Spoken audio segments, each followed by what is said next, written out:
Hello, everybody. Welcome to this new moon ceremony for Leo season.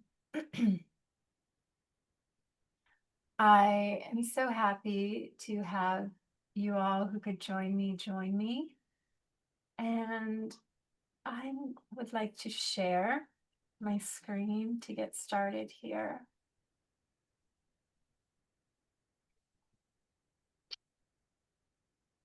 All right, so my intention today is um, to hold the space for a new moon ceremony to help anchor us into the now, into being able to be more intentional around where we are in our own personal life and what we're creating, what we are wanting to manifest, what we're letting go of. So I'm going to lead us through where we are now, what's coming in this month, and a little bit more of how to anchor into the phases of the moon, which is something I spend a lot of time on. So if you have been in my world or are part of the community, it's a big part of my work focusing on the lunar cycle. So inside of the community space, I have a whole school there, but I have the whole space that is essentially a free community where primarily the focus is on the lunar cycle. I do always share pretty much all of the astrology and the cycles that we're moving through, but there's the whole space that is the lunar path experience, and there's a lunar, it's basically like a virtual lunar calendar where you can come in and find the five primary phases of the lunar cycle, which the new moon, the two quarter moons, the full moon, and the dark moon. So I have them always um listed as an event, like on a calendar. There's a lunar calendar, so you can always come in and just see from week to week where we are in the cycle. And then I'm always writing and sharing a lot around how we can ground into them because as astrologers, and if you love astrology, then you already are knowing and fully aware of the power of understanding the cycles and aligning with the cycles. And I've been doing this for over 20 years, and it's just so fascinating. And yeah, I just feel like it is it's like so magical, right? Like life is so magical, but when we're tuned into astrology, the level of synchronicities that we actually get to experience, it yeah, it just becomes like, wow, this experience of we are truly part of something much bigger and much greater, right? And when we following astrology, basically it is that's what it's allowing us to really connect to on a daily basis, that there is that we are part of these cycles. And when we pay attention, we begin to see that there's a reflection going on, that when there is a new moon, like we are in the new moon now, and we can start to tune into and feel in our own rhythm and in our own cycle that we are indeed beginning a new cycle in some way, on a deeper level in our own psyche, in our own I always refer to them as the chapters of our life. So I really have come to understand or look at life through this lens, that we are moving through chapters of our life, that we are creating the story of our life, that we're creating one chapter to the next. And essentially all of the cycles represent that. So of course, we have our own charts, and we're always moving through our own very powerful stages and growth of our own evolution, and our charts will show that, whether it's like the Saturn return or the Uranus oppositions, these portals of growth that we all do go through. And so all of the planetary cycles are going to show that and represent that in our life. And the lunar cycle particularly represents this from month to month, that we are moving through, that we are growing, and that we are evolving through our own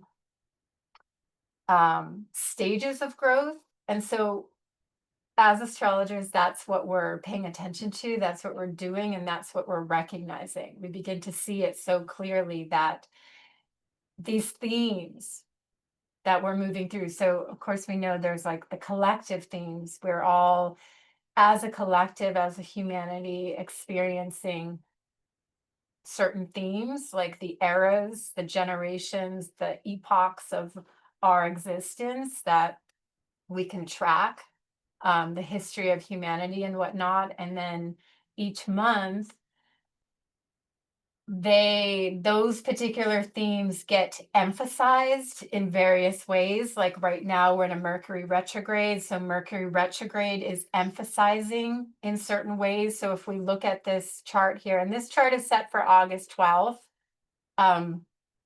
so it's a few weeks ahead of where we are now.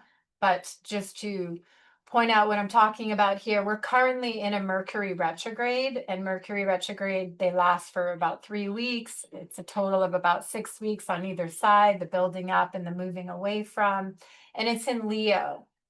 And Leo opposes Aquarius. And we are in this bigger collective experience of Pluto in Aquarius. And so those of you who have been following, we know that Pluto was in Capricorn since 2008 for 14 years, and then moved out over this past year and shifted us, the collective consciousness experience shifted into something new, which is the Pluto in Aquarius, where it will be for the next 20 years. So these are the bigger cycles, right? So all the planets are representing basically like layers of cycles of growth in the evolution of consciousness that we're all experiencing and going through.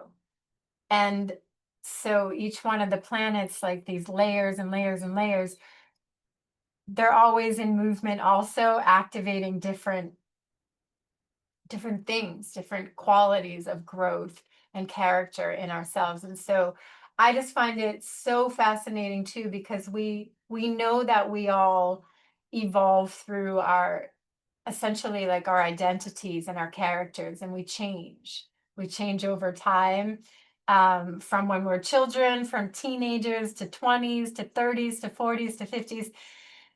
And we can literally track these, we know if we look, like the 20s are different than the 30s are different than the 40s than the 50s. Like we're all moving through these different sort of schemes and themes of life, and we're all experiencing it in our own way based on our own chart, but we share a common experience as humans, that we all go through the similar stages, but in our own way. So yeah, this is fascinating, and I basically love to focus on this and share this with people, these different stages and ages of our own growth. And so when we tune into the lunar cycle, we can essentially start to track even closer or more intentionally what we're actually moving through now. And why I'm doing this is because I really believe that we can harness harness power and potential from within ourselves, and then also as we choose to align with nature, with source, with the infinite, with the creative potential and source power that is there, and also within. And so I think that's what we're doing as astrologers, and when we love astrology and we follow astrology, that we're seeking to essentially like tap in and tune into the frequencies and the energies and the power so that we can essentially optimize our own life experience by becoming more aligned and by becoming more aware. And I have, um, yeah, the lunar cycle has, it is profound, to really tune into it in the way that the accuracy of it. So if you know astrology, you know exactly what I'm talking about when we're tuned into a Saturn return or Uranus opposition, or the fact that it is a new moon right now and that we just moved through a cycle. And when we tune into its new moon or its first quarter or it's full moon, or it's last quarter, or it's the dark moon and we're closing. So yesterday was the new moon. So we just moved out of the dark moon. So we ended a cycle. And so we can use this to really,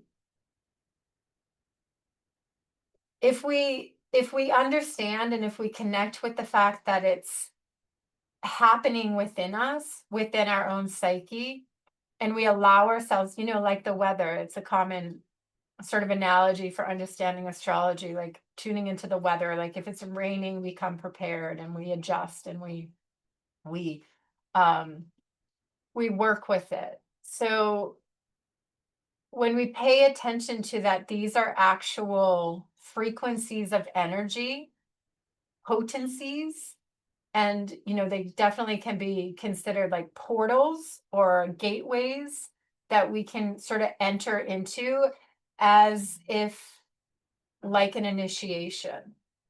And so we can intentionally connect to the frequencies that are happening and that are available on our planetary level, on a cosmic level.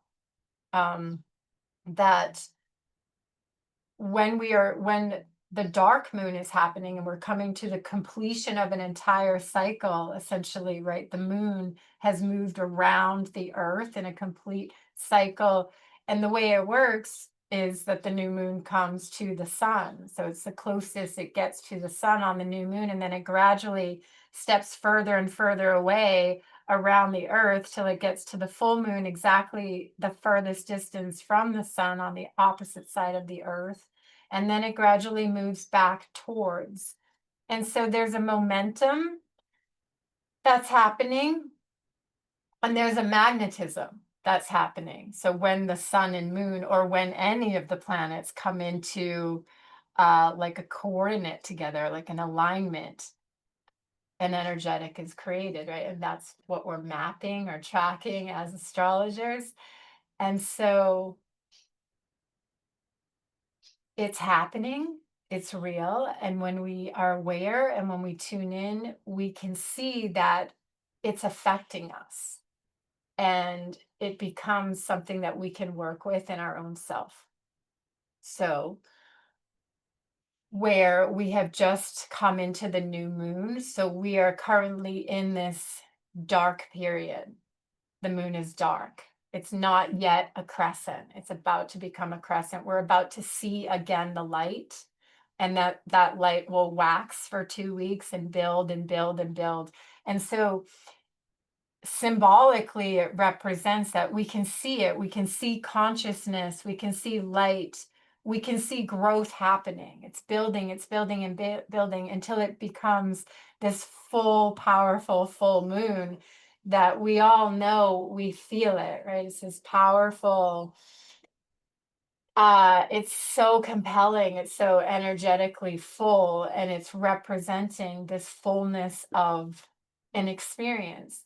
And what do we often see when we witness the full moon? Like, we know that the tides are being pulled energetically, things can get bigger, more intense, more powerful. And essentially, when we start moving with it, the full moon represents fruition, right? So we can start to see in our own life a fruition happening around the full moon. Um, and I work with this a lot as far as really, it's basically become um, like a tracking device, but astrology is really amazing at affirming and validating and giving us a sense of this too will pass, essentially. So I work with it in the way that on the new moon, we are being called to begin a new cycle, and we can often witness it in our own lives. And we are being called to release during, let's say, the last week of the cycle into the dark moon. So you can start to tune in. And of course, as women, we are already so essentially governed by the cyclical process. We already know that we're moving with our cycle and that our energy ebbs and flows. And sometimes we're full of energy and creation. And sometimes we just need to go so deep within. And there's this need to do it, but there's also this compelling force. Like we almost can't help it, right? When we're on the menstrual cycle and whatever um, period of it we get pulled into a certain state of being. And of course, a lot of us have been conditioned away from our own nature and our own cycles. And that's also part of, um, well, my passion and mission around this work too has to do with like regrounding us into our natural psychical nature. And that's what astrology is all about, that we are connected. We are connected to the force of nature and that we are in co-creation with it. And I think that the more we're aware of that, the more we can essentially harness our own personal power from within and live more empowered. Um, because we know that we're living in this total interface of what we can sort of control and then what we have no control out of. And that's also where astrology has really been such an amazing tool for me, because of course life is coming at us, and we just need to respond to it. And so we are these creators, and then we respond as well. And so when we know that, okay, a full moon is coming and we can feel like something is building and there's intensity happening and situations like, when is this going to end? Or um we can witness that. For me, it's been a real like compass around. I know the new moon is coming. I know a shift will come. I know the full moon is coming. I know a shift will come. So we can be, sitting in our stuff or wherever we are, our process, and just like, when is this going to shift? Or, if we're in conflict with a person or relationships, or at work, or whatever the things are, like, when is the break going to come? Always we can trust, we can know that the break will come on the new moon, on the full moon, on the quarter moons. It just does. And it doesn't mean that the thing is like over or, you know, resolved. That's not the way life works. Of course, things can go on for years and months and that kind of thing, but we can tune into the energy and we can work with the energy that like for instance, energy is peaking out going towards the full moon, and we all know that often, maybe not always every single time, but maybe more times than others, because it depends. Maybe the full moon is right on your Pluto or right on your sun or right on your north node, and that might be you're feeling it even more than ever. So there's always those circumstances as well. But even without totally knowing our chart and basing it on our own chart, when we just know where the moon is, the phases of the moon, we can feel that peaking energy happen. And then for me, I always know that the day after the full moon, I try to pay attention to that break in the energy. That like, okay, and may often some things come to a peak. The argument came to a peak, or the thing that was bubbling under the surface that nobody was talking about, that I wasn't confronting, that I was ignoring, that I wasn't wanting to deal with, has now got louder, louder, louder, and then come more, whether in psyche or in reality, because that's often how it works too. A lot of times things are just bubbling up within our own self, and then they sort of surface into life and people reflect them back to us and that kind of thing. And so we can just start to really witness this.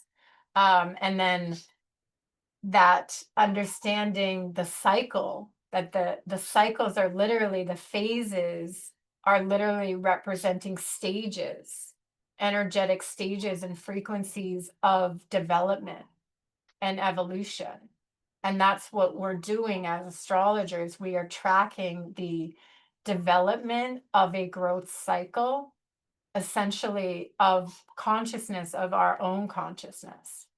So when we just take the lunar cycle and look at it like a chapter of our life, then we can ask the question, like, what is happening now? What is up for you now? What have you been moving through over the past month?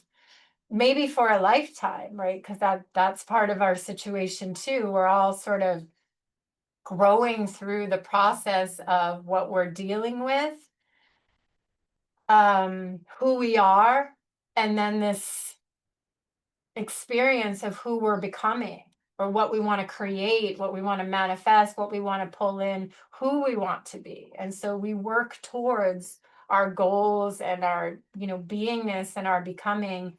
And then we're always, astrology really shows, depending on how deep you are into it, if you understand like the south node and the north node of the moon, right? We have our past, our present, and our future. And time is this interesting thing, but that is the reality, that we're all in that. We all have this current moment, we all have this past that we are tethered to, and we all have this destiny, this literal future evolutionary growth experience that we are being pulled towards, because of course, we have it's part of the mechanisms of how we are, right? We can vision, we can pull ourselves into the future. We can literally manifest, and we can create, and the whole idea around collapsing timelines, and we can shift identities, we can become something else. And so I think astrology becomes this really fascinating tool to gauge and to track and to work with on this level when we're living our lives in this more intentional awareness sort of way. So here we are at the new moon. And so we can use this time to get present with it. It's a seed time. It's a time of birthing new, right? It's a new cycle is beginning. And so when we look at it as representing consciousness, how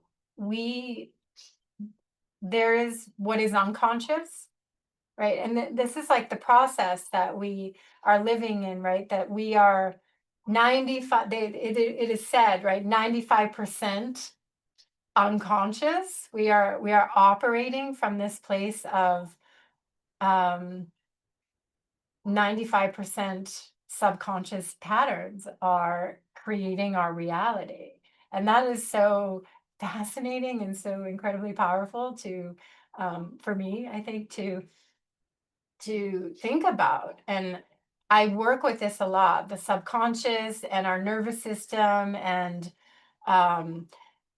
the way that we are imprinted, we are patterned, and we are conditioned. And that is the way it is.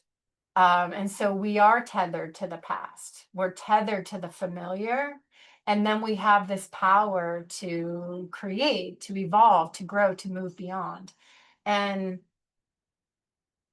we're all living with this desire, like I call it the destiny, like that the destiny lives in our hearts. Like we all feel this impulse to become more, to go to the future, to seek, to vision, to expand into the unknown. And yet that is always in like an interfacing relationship with the fact that we really enjoy the familiar or we really want to stay with what's familiar. We want safety. We want familiarity.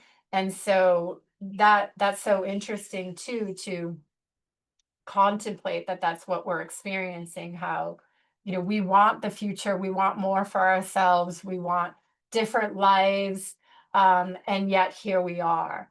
And so I talk a lot about this fascinating reality around how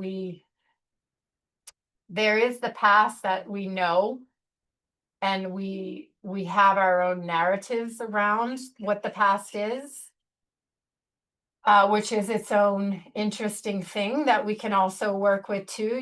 Like change the narrative, change the past, change the way we think about reality, change reality. And so there's so much power that we have in our lives. And it's this interesting connection to the past, the present, and the future, and how this is sort of what we're working with. So, and most of us, I mean, I think all of us really tend to stay in the past and the present, because we bring the past into the present, and the present is where it's like we have evidence. And then the future is where it's the unseen. And so evidence has a lot of weight. And so it's just what is. We are just who we are. And then we have all these beliefs and all these conditionings. Like, I can't have that because I've never had that, because I've never known that, because I was told I couldn't have that, because my family never had that, because, all these things that are um, how we are anchored, the weight of the past and the present based on evidence. And then there is this whole reality, this experience of manifesting, of creating, of actualizing our dreams, our destiny, our future, the unknown, the unseen, and what hasn't yet been created yet. And so, in order to do that, we really have to be aware of our essentially our power, but the power of the mind, the power of our creative potential. And we have to focus. So that's the point, that that is something that I find really fascinating, and that I really work with in my astrology, so that it's not just information, it's not just intellectual insight that we're gaining. It's kind of like, well, what do we do with it after we know the astrology? How do we work with it? How do we work with our own charts after we understand them? And what I have discovered and essentially developed with my own method of chart interpretation and whatnot is what I'm talking about. How when we start to really work with this force of destiny, this force of the power we have to envision and to guide ourselves towards the pull that we all feel. Because if you know your chart, you know astrology, we have our north node of the moon. We have the Pluto polarity point. We have these points in our chart that tell us this is your highest path, right? And I use these words um, lightly, because I do believe we are infinite beings, and the whole idea around destiny and fate, like we can break through barriers. And if we are infinite beings, then we are capable of so much beyond what we can know and beyond what our chart is telling us. But we also have these parameters that we're born into, like our bodies and our personalities and conditioning and this whole thing. So we know that's real. And I think it just can get a little convoluted a bit, because in spiritual teachings and whatnot, it can be like, oh, there is no ego, or we aren't limited, or limitation is an illusion, or time is an illusion. And it's like all that is true. I think it's all true. And it's like I don't know, the paradoxical nature that we are existing in, the dichotomies that we are existing in, right? It's all happening. And so, yes, we're infinite, and we literally have a body. We have limitation, we have gender, we have these things, we have identity. So a lot of teachings out there are like, oh, the identity is a construct, and it's false, or the ego, whatever. And yes, and they are it is a construct in a way that we're working with. And so that's the way that I see it. And so when we look at our chart, we have these north nodes, we have these destinies. And when we use our chart in this way, like when we just go towards our highest growth, that is where, when we know that we are on the trajectory of our, what I also like to call the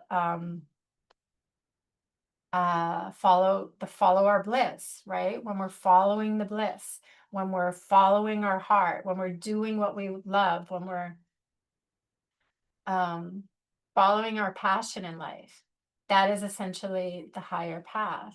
And I think that we all come with a purpose and a higher path, and it involves resolving the past, resolving the shadow, resolving the limitation that holds us down and anchors us. And so when we use the lunar cycle in a way that we can become more aware of where we're at in our own process, it can become so valuable. So when we are at the new moon, this is a time where the moon is dark, right? So we came through the full moon 2 weeks ago. Things were illuminated. Things came to the surface. And always, if you begin to track, you can see, like for me, the example that comes through right now is we're over there on vacation, and then we are being asked to move. Our family wants us to move where they are. That came up around the full moon, this big, it's like, so when we move in life, like, we don't know what's coming. We don't know what to expect. I didn't think about that in, July. I was going to be confronted with, do I want to move my entire life? That came up to deal with. And then it started to wane over the 2 weeks as we processed it. And now it's like, no, that's not going to happen. That got resolved by the end of the cycle. And now it's a new moon. And it's just like, okay, that's not the focus. It was a focus. So this is what we can see, right? Happening always in our lives from one chapter to the next. So on this new moon now, it is the dark. It is the dark moon energy. So it is unconscious. And so to understand the new moon and the whole idea around planting seeds, we also want to understand that it is unconscious energy, that from out of our unconscious, from out of what we don't know, life is birthing. And so, yes, on the one hand, we can be conscious. Like I consciously am aware of certain things that I want to plant seeds right now, that I would like to nurture, that I would like to try to grow in my life over this next month, or longer. So we can be aware of certain things. And then also working with this new moon time, we want to understand that we're in the dark cycle. We're in the unconscious. That's the potency of the now, that there are seeds incubating under the surface in our own unconscious that we are not aware of, that are gradually going to burst through and sprout, right? Just like the garden. So it's going to come through, and we're going to witness that. So over the next week, and that's like, that's the fascination, I think, of life. Like, life is going to bring stuff to us. We don't know what it is. The people, the relationships, whatever, life is going to bring stuff. We have no idea what's coming. And then from within ourselves, we are going to birth things out that we don't know, because it's just like it's in motion within our own growth, our own evolution. So, based on what we've just come through over time, but let's just narrow it down to over this last cycle, this last month, what did you conclude? What did you resolve? What did you release? What is no longer, right? And that has created a shift in our own psyche, in our own awareness, and in our own growth. And so the new is going to birth. And so that is where we are now. Um, um, and so we can use the potency of this time to work with it and to be aware, right? This is the point. It's basically it's a tool, and it's essentially a system that yeah, to me it's just it's so accurate that it makes so much sense to use it, right? Because what's going to happen now is if you already know this, then you know this. And if you don't, if you begin to pay attention, you'll see that as this new moon begins to grow, right? Because we're in the waxing. So we wax for 2 weeks and then wane for 2 weeks. So the moon builds and then the moon wanes again and goes back down to the disappearing into the dark. So it's also can be understood the yang and then the yin. So we're in the building yang phase. So in a way, we are being pulled to create. It's a creative time. There's a force of creation pulling us. There's life force happening. It's like that seed in the garden, it's going to sprout, it's going to come through. And on that first quarter moon, the quarter moons are the midpoint to the new moon and the full moon. Always, it's the exact middle place. It's the half moon in the sky. And so that midpoint is like, if we think of a new moon and a full moon, and that midpoint is a potent place of, it's essentially a crossroad. This is the easiest way to understand it, I find, between what the new and what is becoming, what will come to fruition and what was planted. And so the quarter moons are always this crossroad place where we get to make a decision and a determination around what needs to be adjusted. So you can pay attention to that, and it's fascinating to witness that there Dane Rudyard, who's a astrologer from the 1800s, and he was Jeffrey Wolf Green's teacher, who was one of my teachers, the founder of Evolutionary Astrology. He talked about the crisis in action is the first quarter moon, or the crisis in consciousness is the last quarter moon. So basically, a square. The first quarter moons are a square. And if you know astrology, a square is a tension point between the conjunction and the opposition. And that's what the first quarter moon and the last quarter moon is. And it, as far as the geometry of that, it's representing this incredible tension point. If you think about the cross, so that's how you can understand also the lunar cycle, right? The new moon, the full moon, and the 2 quarter moons are the 4 points on the cross. And so this powerful tension point of needing to, it's the pull between what was seeded in the past on the new moon and what is coming based on the energy that is being given to the intention. And that is the reality when we think about it, that there is this like the willingness in order to grow, in order to change, in order to evolve. There's a level of willingness. And of course, growth and evolution is going to happen regardless. We are waking up every day, we are changed, we are growing, we are evolving, no matter what. But the more we participate consciously, and the more we basically offer our willingness to the experience, that's when that builds momentum. And that's what I find fascinating. And that's the whole like the work around manifestation and visualizing and calling in our dreams, and this whole collapsing timelines, and when things can happen faster, or when the impossible, this reality too. And we are living in a time of like impossible speed, right? There's so much astrology around that. We can all feel that, like so much happens, so much is happening all the time.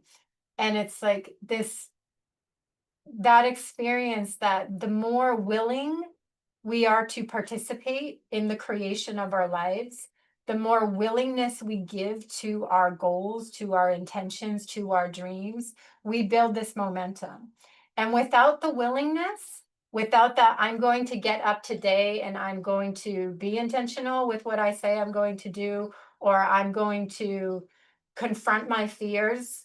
I'm going to do it anyway, because if I don't, I'm actually not going to get there. I'm not going to change. I'm going to stay. I'm going to remain in the places that I am now. I'm going to remain as the person I am, essentially, right? Of course, we're always growing, but we're talking about um the process that we're working within ourselves of getting closer and creating our lives. Because the reality is that we are all in some way struggling with what we don't have based on what we want, right? How do I get there? How do I have the love? How do I heal the relationships? How do I get the money? How do I get safety? Like all of these things, because we've all come out of the human experience where there is trauma and the dramas and the conditionings and all of these things that we deal with. And it's like, without this powerful sense of willingness that creates the momentum, we just get the same. We get a lot more of the same of ourself, our patterns, our belief systems, our ideas, our thoughts that just repeat every day. Oh, that person is so that, or I'm so annoyed with my partner because of this. And every day they do the same thing, and every day I get annoyed. It's like we all do these things, or about ourselves. I'm like this again. I'm always like this, and I can't get over this thing, and these things that we do.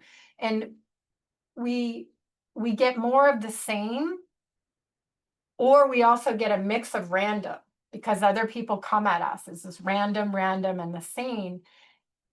And when we decide to contribute to life more intentionally with more willingness to, I'm going to stop the thoughts, right? Because we're talking about the 95% subconscious. What's going on in our subconscious?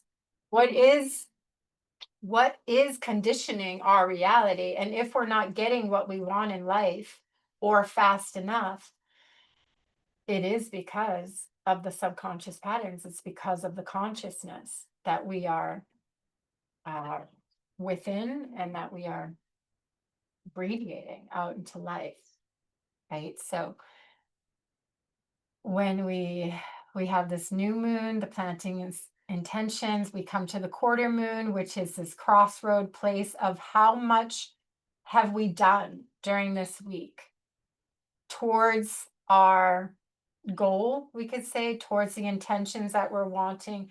Or it doesn't mean that we have to be this like hyper intentional all the time, because I don't live like that, hyper intentional all the time. But I'm like aware of like, I'm wanting to do this, and how's it going? And when the phases come around, I'm like, okay, what's coming up? I know what it is I'm wanting to create right now, or what I'm trying to release and let go of. When the quarter moon comes in a week, what might come up as a confrontation, as a potential conflict, like, hey, this needs to be adjusted. Maybe someone brings a conflict. And so, how are we going to deal with that? And it can be looked at like the garden, right? After we plant the seed, it starts sprouting, and we get to see what's happening. Does it need more light? Does it need more water? Does it need less, more? What does it need to get to become this beautiful plant? right? We have to do the right things when we're nurturing our plants to get them to come into the fruition of what they're meant to become. But if we don't, they don't, right? And so the full moon will show that. The full moon will be like illuminates where we've put our action, where we've put our willingness, where we've put our intention.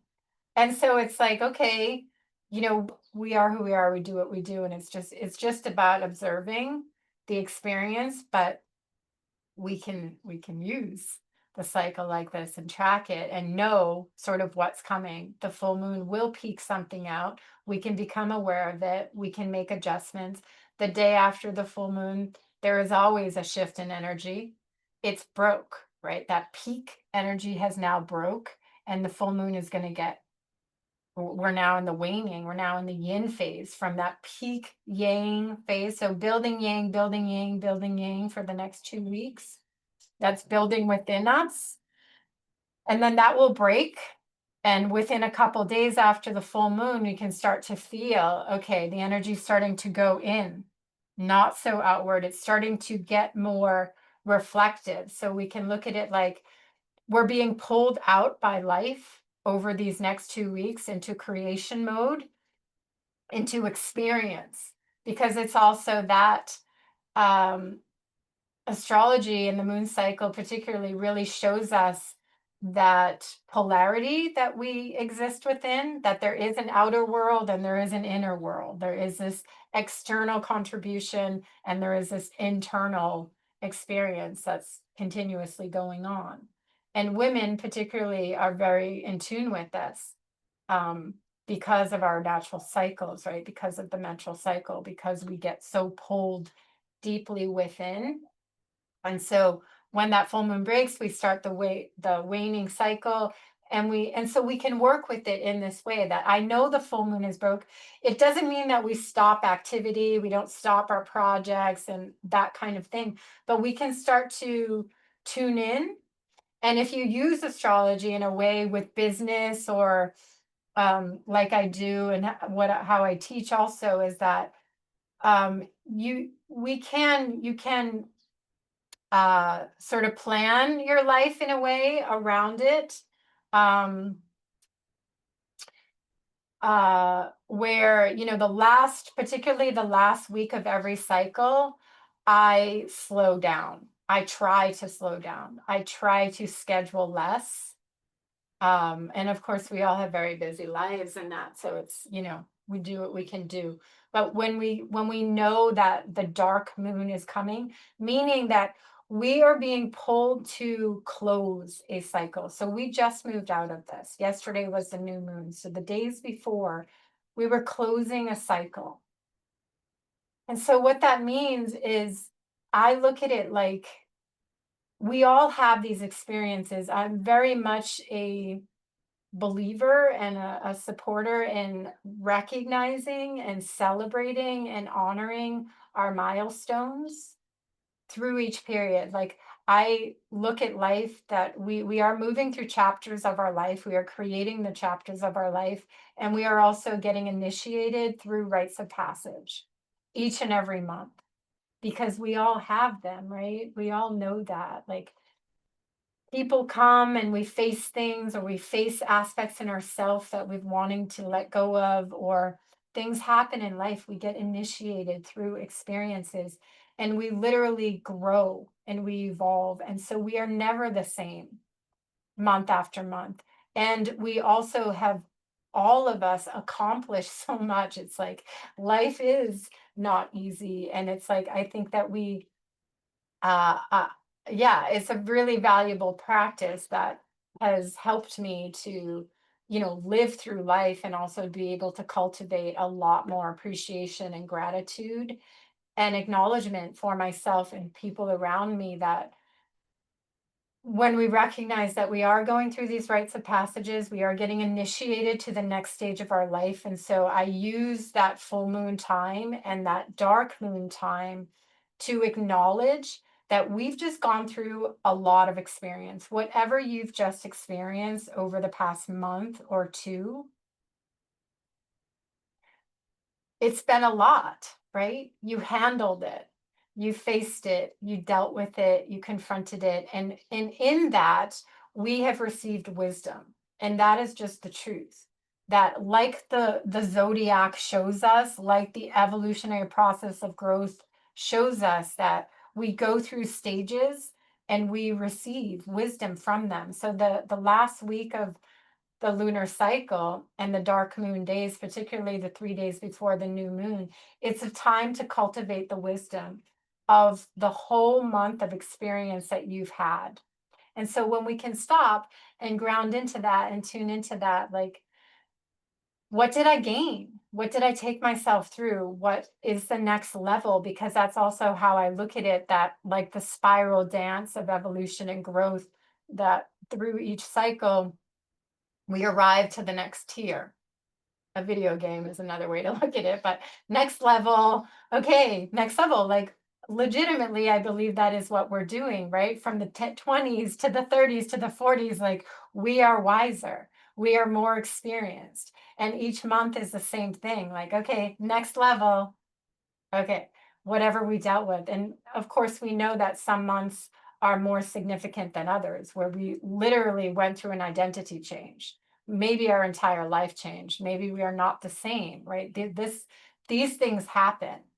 And what is so fascinating about astrology too is that we each have our soul timeline. We literally are given a blueprint of a literal timeline in our lives when we're born, where we can know the exact ages. We can't know what's going to happen, of course. It's part of the mystery that we live in, right? But we can know that this is going to be a powerful year. And we can get some type of theme around it based on, is it Pluto, is it Uranus, what is the theme? We can know these things and we can work with it. And so that's what we're doing here now today, is that I wanted to do this because we are in the cycle before the eclipse cycle. So eclipses come every 6 months, and eclipses are powerful, potent portals of releasing, letting go of an aspect of ourself, a powerful aspect of self, and opening up to more, something else.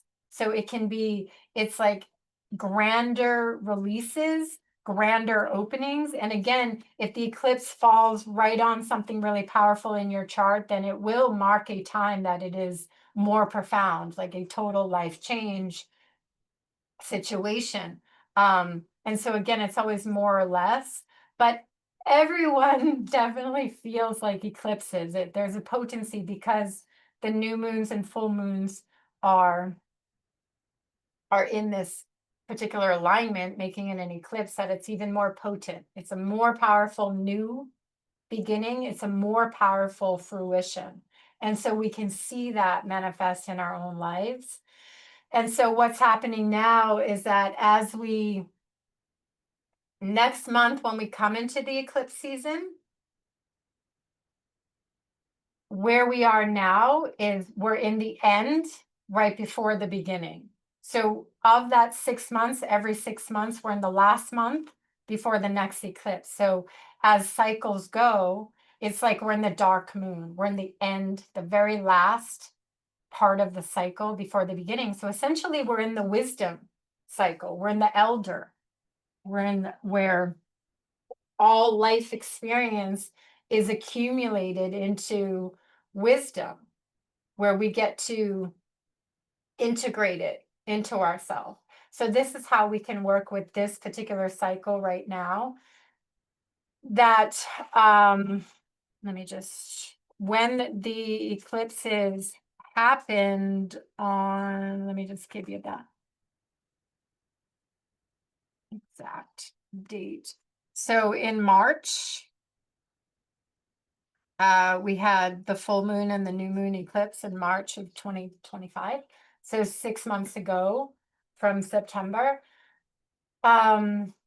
So we can look back to, okay, that was a powerful time of letting go of something, beginning something new, moving into a new life experience, releasing a life experience. And how did that develop over this time? And so now we're in this space where we can contemplate, we can reflect on how well have I done with my life experience, with what I've been intending to create at this time. What has it come to? Where have I arrived now? Because we know that next cycle, which the new moon will be on August 23rd, will be the new moon eclipse.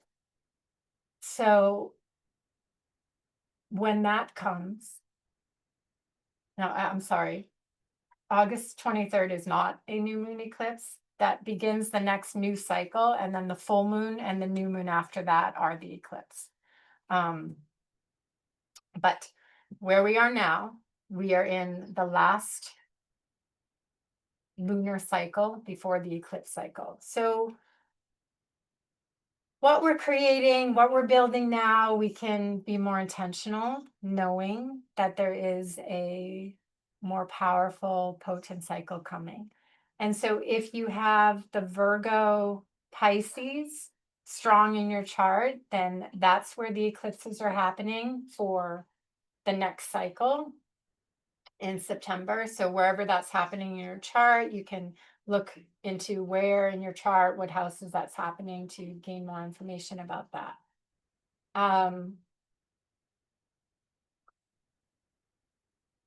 What I want to talk about for right now, and I'll talk for a few more minutes about the transits now, and then I'm going to lead us through a really beautiful meditation to just ground into the new moon energy and setting intentions, and just getting really present and anchored into your now and what you want to create at this during this next cycle for yourself in your life. So for this month now, moving into August, we have a lot of retrogrades going on. Saturn retrograde, Neptune retrograde, Chiron retrograde, Pluto is retrograde, and Mercury is currently retrograde. Let me just check my notes on the dates here. Mercury went retrograde on July 17th, and it'll go direct on August 11th. And it's in Leo, it's opposing Pluto. So that can just bring in, Pluto is the depth of soul. So we can tune into that. We can tune into that quality of Pluto. We also just had the new moon in Leo opposing Pluto exactly yesterday. They were at 2 degrees, the sun and the moon. So this opposition to Pluto is also amplifying the Pluto archetype as a signature in this particular cycle, which represents Pluto is the depth. It really represents transformation on a very deep level. Like where Uranus can be quick and sort of life-changing, like scattering the parts and rearranging, like a new location, a new community, a new job, certain things like that. Pluto is more of an energy where it's a slower undoing over time. It's like that we are so attached and we are so rooted in who we are, who we've been, where we come from. And that's just nature. That is who we are. That we get deeply connected, deeply attached, and deeply bonded. And that's so very real. But then it's time to move on. Life evolves, things go away, things change, and we change. Our identities change, our values change, our truths change. And usually with this, what we're talking about now, it's over time. We usually don't just wake up and change our belief system, although we can become aware of something in a moment and just like, I can never go back because now I know. That certainly can happen. But so what I'm trying to bring in here with Pluto is that having Mercury retrograde opposite Pluto, having the new moon opposite Pluto, the full moon will be in Aquarius with Pluto. This is a very Pluto month. And so Potentially, we may be able to witness um, deeper levels of transformation occurring in ourself. Maybe things that we have been wanting to release or face or acknowledge in our identity and our behaviors and our patterns are becoming more on the surface. Like, it's time, because the reality that we know is that we can hold on. We can hold on. Right? We can hold on, and then there is a time where it's just time. And the way I think about this is like there's a bridge, right? There's like death and rebirth, and there's a bridge. And so we can be letting go for long periods of time, and we can be on the bridge to something new, to the rebirth of our new life, of our new identity, of our new beliefs, of whatever it is, or life has changed our reality, and now we're in a rebirth of a new. And that is a very Pluto experience. And we also have this experience of, do we allow or do we resist? And that's a very Plutonic thing, resistance, that we do have resistance. We have massive resistance as human beings, right? We are attached, we do hold on. And again, if there's no good or bad, it's not healthy or unhealthy. Of course, it can go into these territories when it comes to addiction and unhealthy behaviors and whatnot. Like, it's time to let this go already before it destroys us, kind of thing.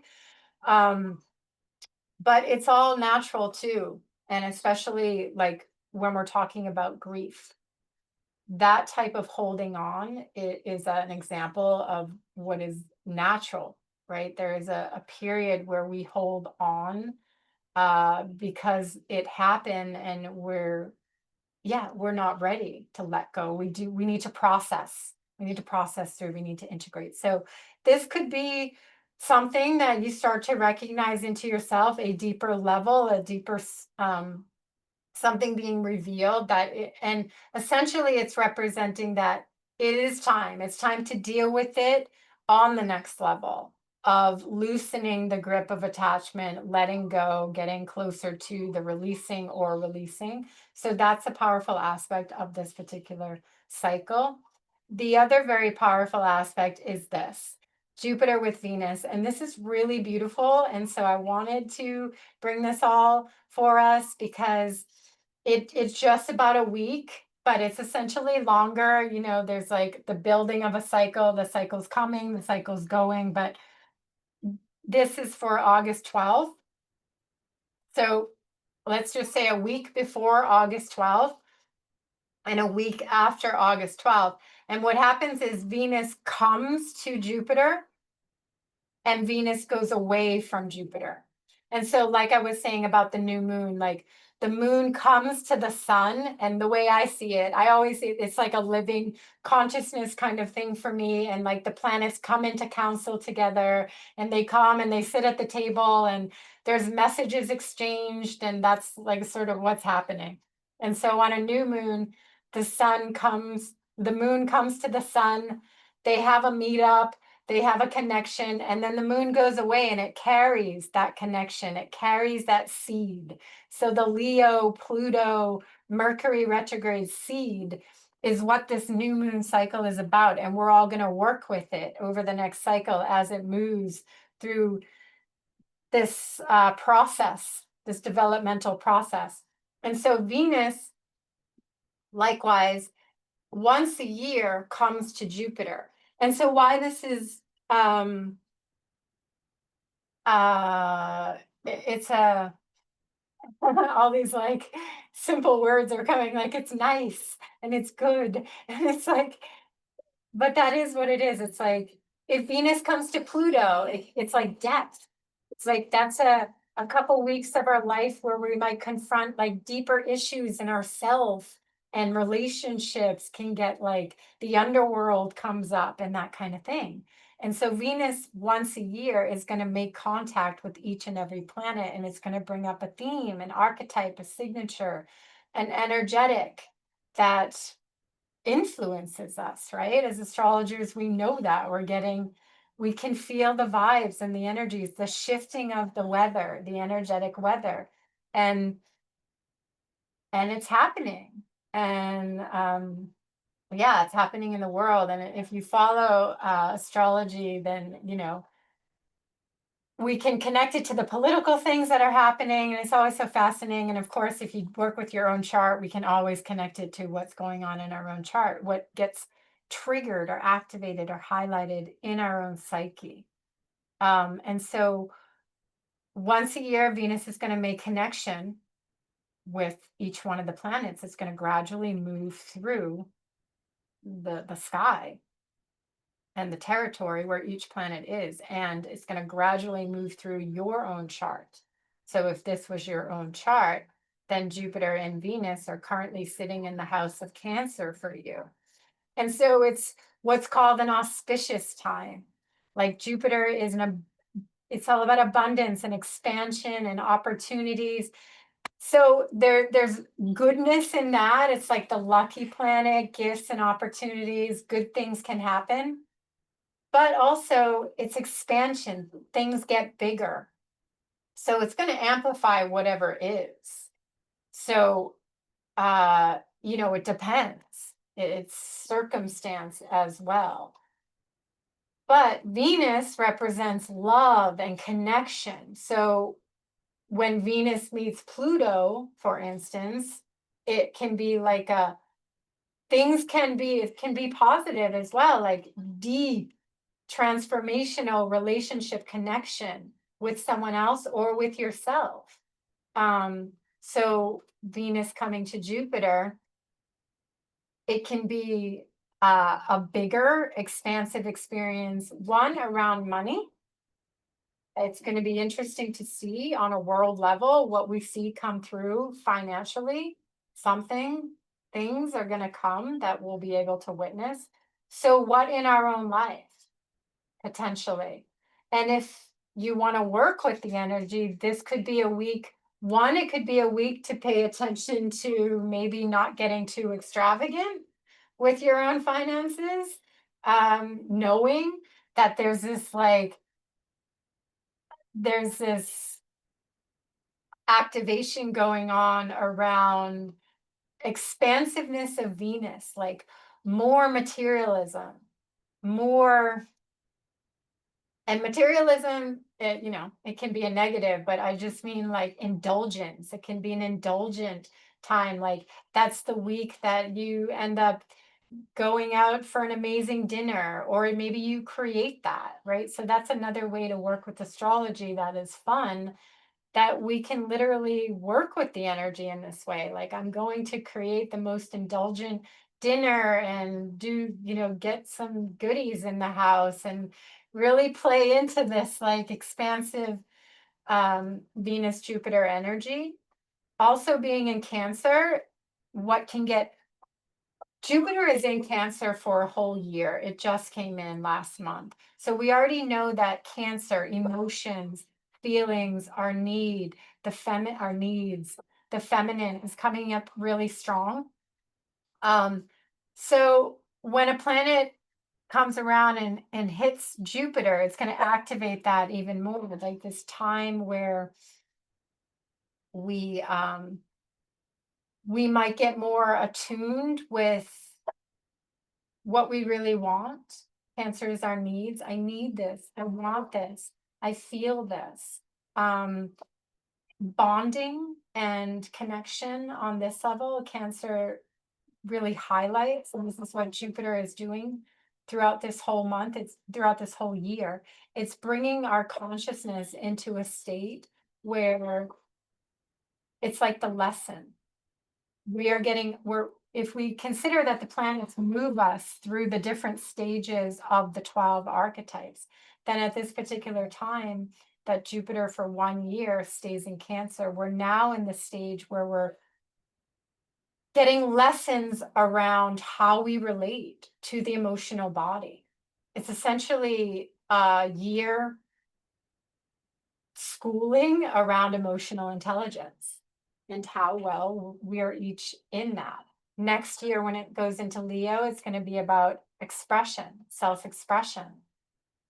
So this year, Jupiter, Cancer. So we're now currently, when Venus, this next, and again, this is only once a year. So this is this month around August 12th. We can pay attention to this. And you want to pay attention to where it's happening, what house in your chart, and just try to work with this energy. Also understanding that it's the close of a cycle. Every year Venus is going to come. So Venus comes to Jupiter, closes that cycle like a dark moon, starts a brand new cycle like a new moon. It's like a new seed being planted. So you can work with this cycle also in a way that you decide that in the territory of your emotional body, of your needs, of your bonding, of what you're nurturing, because Cancer on the deepest level is how well we care for ourselves. And so that's a big lesson, the nurturing component. How well were we nurtured and cared for, mothered? What was our parent situation? What did that do to us or for us?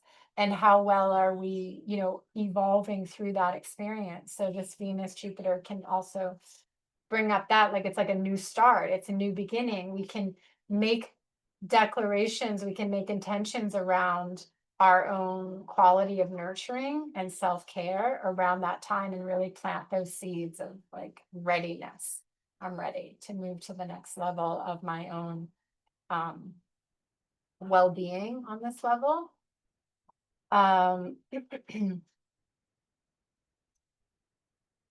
Okay, so this is, let me just check the chat if there's any questions.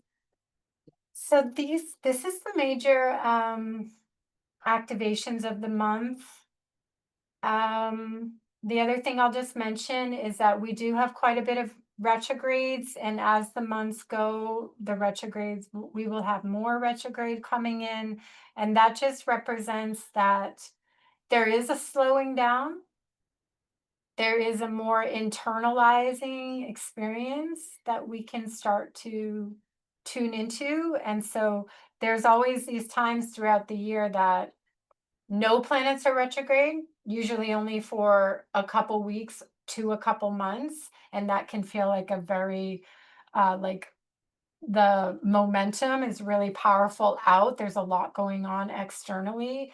And then when the planets one by one start to turn retrograde to a point that many will be retrograde at all at once. And right now we have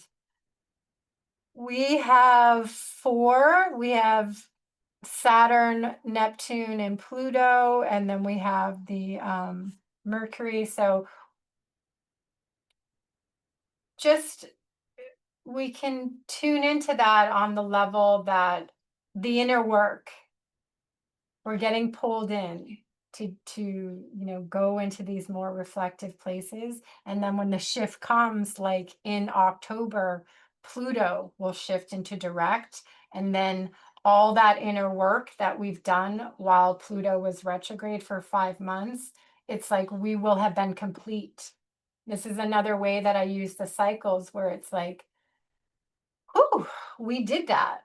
We went through a lot. We were initiated through a deeper internalized self-reflective process for 5 months of Pluto retrograde. We did the work. We faced things, we confronted things, and now we're going to go forth in life having done that."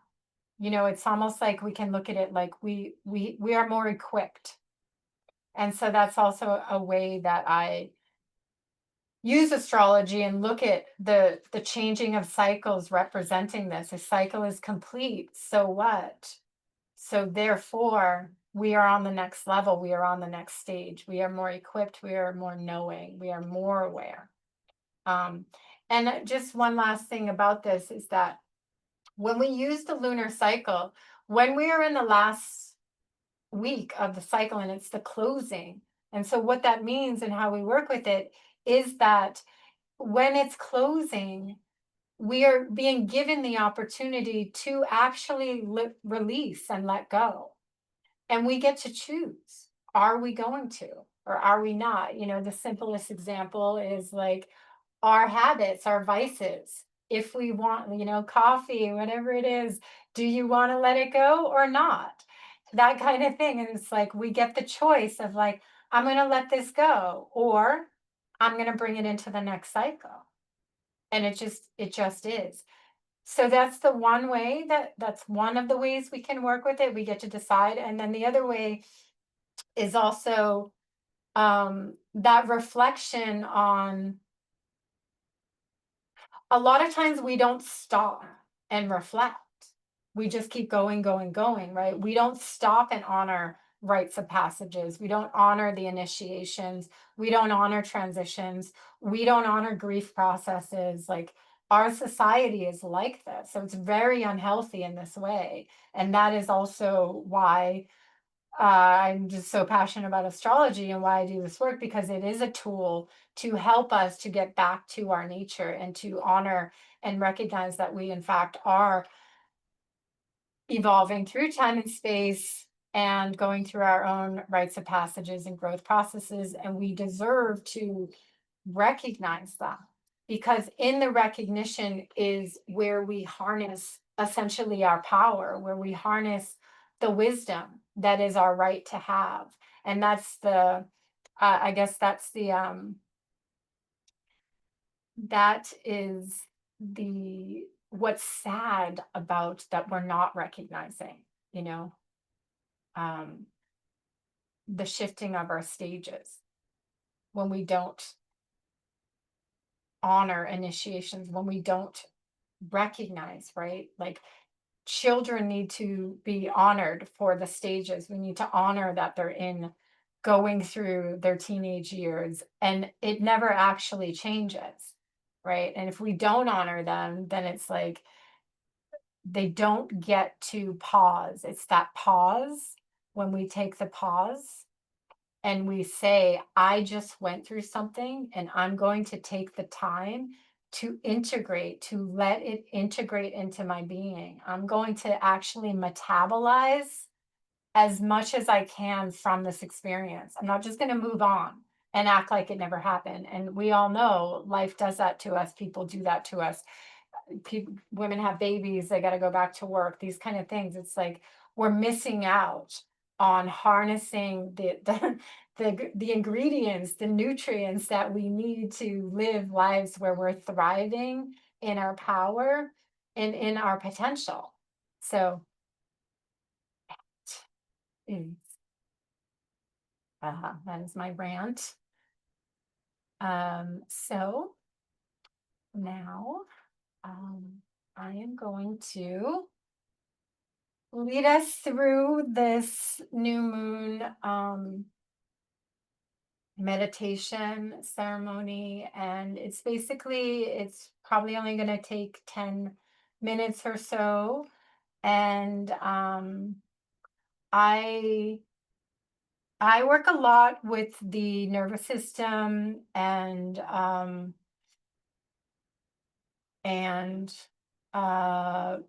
our unconscious, right, our subconscious. And that is what astrology also is so amazing. If you're reading charts, if you're looking at charts, it's essentially a map of our consciousness, and it's a map of the patterns that are in our subconscious and how we are working with them, right? And then it is the potential of where we're going. And so that is what you will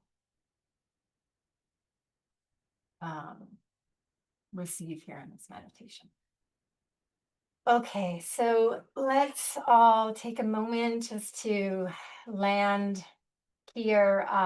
You're welcome to just close your eyes. You can turn off your video if you feel, whatever you feel is comfortable for you, feel free. So let's begin to feel into your body, feel the earth beneath you. Let your breath deepen and let yourself arrive to this new moon time that we have arrived to. So we are gathering here under this new dark moon in fertile soil. This is the fertile void moment of the cycle. It is a ripe time to plant seeds. To plant seeds and to also open to the unknown that is wanting to come and birth through you. So this is the space where endings and beginnings meet. And this is your reset portal. It's the beginning of a new chapter, right? So it's a chance to recalibrate, release, nurture new seeds in the depth of your inner world, so that you can step into your next phase here, your next chapter that you're creating, not from force, but from the frequency of creative, conscious participation and presence with yourself in your own life, and this inherent power that you have to create and to manifest your life. So we are working not just with mindset here, but with the nervous system, with the quantum field, to become embodied. This is what it's all about here, becoming embodied from a place of sovereignty and personal power. Because true change doesn't just come from trying harder, it comes from being the version of you for whom is already real and alive within you. So let's breathe into the belly. Feel your body resting here in the dark space. The dark is not empty. It's full of intelligence. It's full of potential. So now I'm going to invite you to call up a pattern that you're ready to release. One maybe that loops again and again, no matter how hard you try to outgrow it. Maybe it's a pattern of self-minimizing, being small, so others can feel more comfortable. Maybe it's about overgiving to be wanted. Procrastination out of fear of being seen, afraid of rejection, unworthiness, lack of self-love, discontent. We feel these things, right? And they can become a part of us. They can become a part of our identity, and they can loop. And they can hold our power. We can give power to them. So we want to just recognize what's going on in our subconscious patterns, in our mind, in our beliefs, in the voices that we tell ourselves in our head. What do they mean, and are they real? Or is it actually truth? And we know that we are highly conditioned, and a lot of the looping thoughts and beliefs in our head are not true, are not real to our higher self. So whatever it is, just feel it. Feel into that. Don't fix it, don't deny it, and don't push it away. Just feel it. Try to embrace this aspect of you and imagine it as a character, this character of whatever it is, knowing that it's a part of you because it holds a truth to teach you something about yourself, about something that you're holding, about a frequency that you're holding, a signal that you're putting out to the world, right? Our thoughts, our feelings all have an energetic frequency that does put out a signal, that does create, that does attract and manifest. So the more we can become aware of our unconscious and subconscious patterns, the more we can help to shift into actually the version of ourself that is thriving and that is self-honoring and that is living in joy, and experiencing the life that you want. So I invite you to take this feeling, whether it's frustration, anger, sadness, whatever it is, and exaggerate it. Just feel it. Just allow it to have a presence and have a life. Allow it without denial. And you can take on its posture. You know, is it a crippling? Is it a tightening of the fists? Is it a tightening of the jaw? So if you can try to exaggerate the posture, the movement, perhaps, is there a movement that's around with it? Sometimes anger is like a closed fist or a punching, or a sound. So you just want to let the energy move, because with somatic work, when we allow ourselves to go into the body and what is being held there, it's not about fixing it. It's not about getting it away. It's about receiving from what it is that it is holding, so that we can take back our power in a way. Because we all know that when we have fear, fear can control us. We can be afraid to speak. We can be afraid to make a move. We can be afraid to go somewhere. So that fear or that anger that causes us to do something or move in a certain way, it controls a part of us.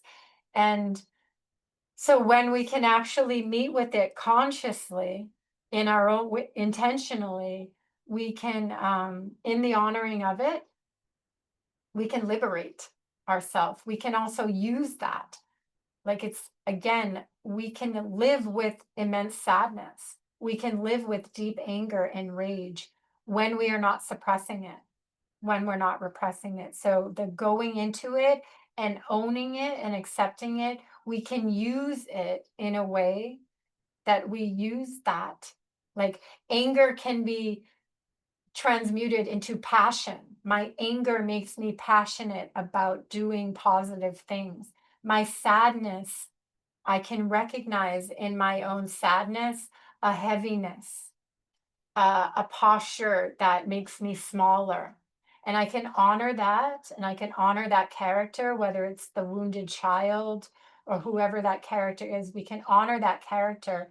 And from a place of now, because a lot of our patterns and these energies within us are from the past. So we can take that is there now, and we can basically meet with it from a higher consciousness, from a more empowered place of, I see you, I recognize you, I don't need to get rid of you, this wounded, sad inner child, or this angry aspect of self, this character, but we're going to move in a different way. We're going to move through, I'm going to use you to, as a force of energy that no longer is a posture that is hunched over or gripped up. I'm going to liberate it to become bigger, because I have that awareness and consciousness and power now. So we can ask that character, where did I learn this? Who taught me to feel like this or think in this way? To have less or be less.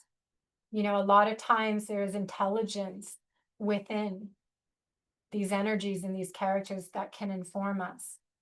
So there can be thoughts, belief systems. It can't happen for me. Good things don't last. It won't work for me. It's not safe to have or be these certain things.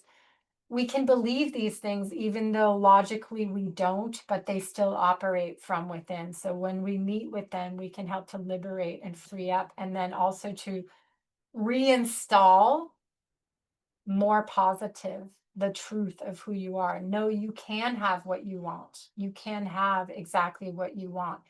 You can thrive in life. You can have more than enough. You can have all the love that you deserve. You absolutely can. And so when we start reprogramming our subconscious in this way over time, our subconscious begins to get conscious of the reset, the new way of being. And over time, that new way of being becomes your new self, your new energetic set point from within that creates your life. So we just want to witness with compassion, and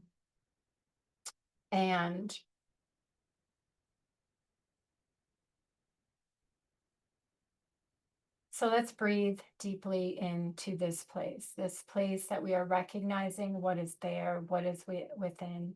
Feel your spine, feel your heart, feel your body supporting you, and become aware of your posture now. And so now I want you to imagine yourself as the character of you that is the one living the experiences that you want. So, this future self character, but in the now. So, if you want to stand up, if you want to open your arms, if you want to get bigger, it's really important to embrace another posture with somatic work, with nervous system work, staying familiar. So, if we just want to sit, often we stay in the same posture. It's comfortable to us. So, doing somatic work or nervous system work where we literally move differently, dressing in a different way, or turning on music and dancing in a way that we don't normally dance, or putting our arms open wide to receive, like postures that we don't usually do. It creates an impression and a new pattern on our nervous system that isn't familiar, that can actually feel unusual. We all know this. If we all dance in a certain way, we move in a certain way, and all of a sudden, if we're dancing in a completely different way, we choose to get bigger or louder or more chaotic than what we're used to doing. It feels really awkward in our body. But the thing is, that awkwardness can break through the familiarity of the nervous system and help us to reinstate a new state of being, a new way of being. And it essentially pushes our edge into a new self. So, by cultivating and filling up on this frequency of overflow within yourself, of this future self, by allowing yourself to really inhabit who you are wanting to become, what you are wanting to experience. So, feeling the overflow of the joy, the contentment, success of being, doing, and having the life that you desire, the life that you dream of. So, allow yourself to fill with this. Right? Allow yourself to experience this possibility that in the realm of your infinite potential is fully available for you.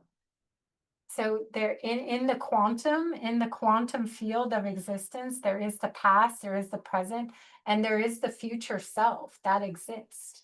So your future self exists now. And it's just a matter of bringing it closer to you, harnessing it, and being alive in it. That brings it into reality and makes it more and more real in reality. So let's place one hand on the heart, one hand on the belly, and just repeat silently. It's safe to let go. It's safe to grow. It's safe to change. It's safe to feel. It's safe to receive. It's safe to have it all. My body knows how to hold more love, more joy, more abundance. My body knows how to assimilate and digest my life experiences and how to harness and integrate the wisdom into my authentic expression. I can be at peace with my humanity. So we can repeat silently. I choose to allow any feelings of being overwhelmed by confusion, distraction, having too many options, and all the many details that can bog us down. I choose to allow these feelings. I embrace any of these states without judgment or resistance because they are normal and human to pass through me. To be overwhelmed, to be confused, to be distracted. We have too many options. So the more we're able to just, a lot of times confusion or distraction, we can feel like, I'm so confused, I'm so distracted. But when we can just accept that it's okay, the confusion, the distraction, I can hold this. My nervous system can hold this overwhelm. We can shift it into a state of overflow that we can actually work with, right? So by embracing how we feel, we can recognize these states are signals within of how I'm operating, and they are informing me of what is my current frequency of being.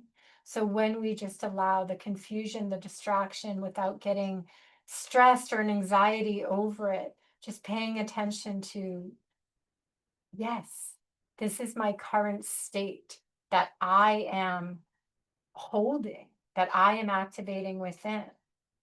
I am the one who is responsible and capable of shifting my state in the now. So again, we don't want to beat ourselves up when we're feeling confusion and overwhelmed and distraction and all of the things that are perfectly normal to be feeling in this world that is full of chaos. But when we can allow ourselves to hold more in our nervous system, to allow more, because let's just be real, we all know that we are here, and the more we are capable of expanding our capacity to hold more of the experiences that we are delivered in life from a healthy place, from a center, the chaos isn't going to go away. The fear of speaking, the fear of being seen, the fear of expressing ourselves isn't going to go away. So we need to be able to hold that, to hold it and to just be with it. We can go on stage, not all of us do this, but as an example, we can go on stage with our fear and be terrified. We can express ourselves and speak up and be afraid and still do it, right? So we don't want to let these states hold us back. We want to feel confident in knowing that that yes, I can be afraid and confused and distracted, and I can still move.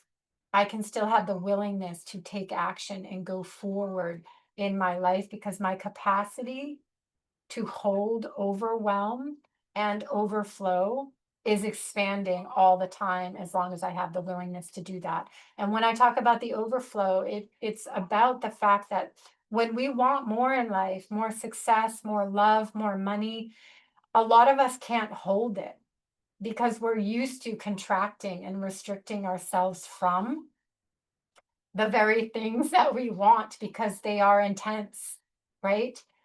Fear and excitement often feels the same, you know, to be, to not have what we want and to get $1 million or to receive all the love that you've wanted from a person can feel so extremely intense and we can resist it. So overwhelm and overflow, to be able to allow ourselves to expand our nervous system capacity to hold it all without resistance, without pushing away, without collapsing. That's part of the work here. So every time you witness your nervous system fall into responses of fight, flight, freeze, or fawn, you become aware of your capacity to hold the pressure and expand into your capacity to move with power and self-trust. You have a whole lifetime of evidence as proof to yourself that you've got yourself. You will hold yourself, you have the power, and you will survive and rise through anything. That is body memory that we are reinforcing now. That is what we're doing now. That you have this and that you can hold it all. Your ability to continually expand your capacity to have and to hold more of all the good things that you desire in life is happening now. So this is the baseline for change, to reinforce your power over and over until there is compounded confidence and courage. No more shrinking, right? So we can literally compound our confidence and courage by the willingness to just expand into holding all that it is, knowing that we are capable, and expanding into the willingness to allow more to come into your life, more of all of the good things that you want, because it takes more responsibility to hold more. And a lot of us are afraid of that responsibility, but actually it's a bigger capacity which we are meant for, this infinite nature that we are. So now let's move deeper into the version of you that is thriving, and imagine the thing you truly desire. not just as a goal or an experience, but as a frequency. So, what would it feel like to live it? What would it feel like to have it? What would it feel like to experience it? So, is it joy? Is it love? Is it safety? Is it freedom? So just try to feel that frequency and hold it in your body and try to expand it, try to build it, try to allow it to become you and to expand even beyond you, to fill your whole auric field in your body and feel that frequency and that magnetism of that building within you. To say yes with ease, to receive in life compliments, success, cash, without guilt, without shame, without resistance. And so when I say without, it doesn't mean that it doesn't creep up because we're human, this human experience. Like people, we can receive, we can be living the best life, having so much money and love and accomplishment. And we can feel guilt and we can feel shame about that because other people don't have it. So it's it's not about, again, denying anything that just moves through us, right? We are these energetic beings, everything moves through us, but it's about not allowing ourselves to become paralyzed or handicapped by it, and to be able to recognize that sometimes we will feel shame for receiving compliments, for being amazing at things, for receiving love.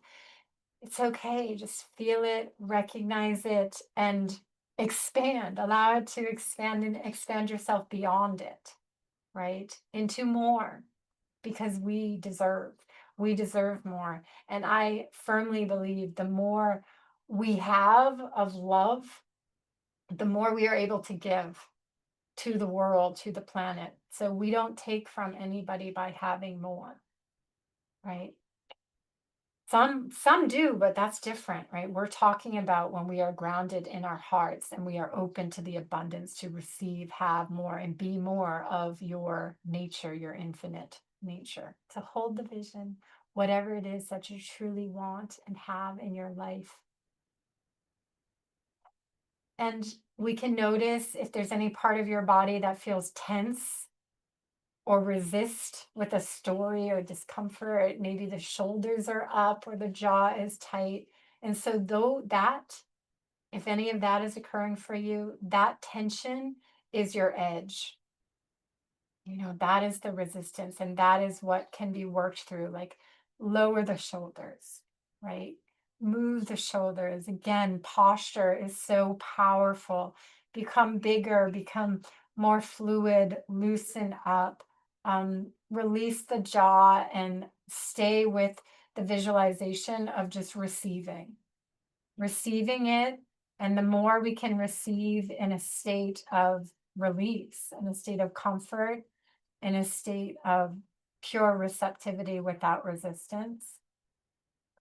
Jupiter and Venus are coming together. Let's allow ourselves the opportunity to, yes, I will receive more.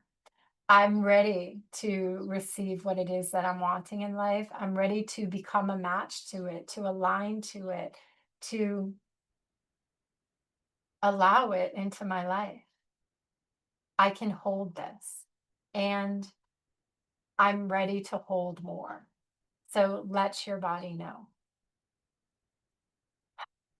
Okay, so we're just going to bring back that old story just for a moment again, the one you named earlier. And just for a moment, feel the weight of it, how it's held you back.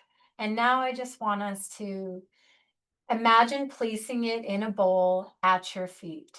Place the metaphorical weight of this story down. Offer it to the dark moon. The Earth's moon knows exactly how to compost shadow into gold, right? The transformative process of becoming one to the next. So we can say gently, I choose a new story now. I choose a new identity. So this is your recalibration, embodying the frequency of this that you desire. So now let's just, with our eyes closed, we want to see this new updated version of self. Who are they? How do they move? How do they lead themselves? What do they no longer tolerate in life? What standards do they hold for themselves? Visualize this version of yourself in as vivid color as you can. How are you living? How do you speak? What are you saying yes to in life? So feel the version of you inside that already knows this is possible. Install inside your body now this updated version of you that you have enlivened into reality, so evidence may not be showing up externally yet, but the more we internally feed our desires, our visions, our dreams, this is how it works. We manifest into form from the formless. So the more we internally, in our inner world, live from this place of vision of who we know we are meant to be, the more it becomes our reality gradually over time. Here in the now, I am that I am. So we can repeat after me if you choose. This is me. I am remembering now. This is my new normal. So let this identity imprint on yourselves, on your breath, on your timeline. As we close this sacred reset for this new moon cycle that we're getting to consciously co-create, know that you don't have to force the future. You just have to align with it. We be, then we do, then we have. Your heart is a compass. Your body and nervous system is a vehicle. And your mind is a bridge between the past and the future self. And you are the commander of your state of being, of your frequency. So today, we did not just wish upon the new moon. We deconditioned our identity and reprogrammed your body mind with the frequencies of the love and abundance that is your true self. So let's carry this energy forward. We are no longer who we were. We are new. And so, with the new moon, we begin anew. So welcome everybody to this new moon cycle. Thank you all so much for tuning in. There will be a chat space underneath this video recording posted in the space. If anybody wants to share or continue the conversation or connect in there, please do. It's a wonderful way to keep connected. I am also going to be leading the 30-day challenge, the pre-eclipse challenge inside this lunar path space, and there'll be timed released 5 of them with each one of the cycle, just little inputs to ground us all in over this cycle. And so you can look for that if you're interested in participating in that. Also, that'll be in the space. If you have any trouble navigating anything inside this Mighty Network space, you can always message me and I'll share with you more on that. Thank you so much for participating, and I look forward to seeing you all soon. You're welcome. Take care. Aloha. Blessings.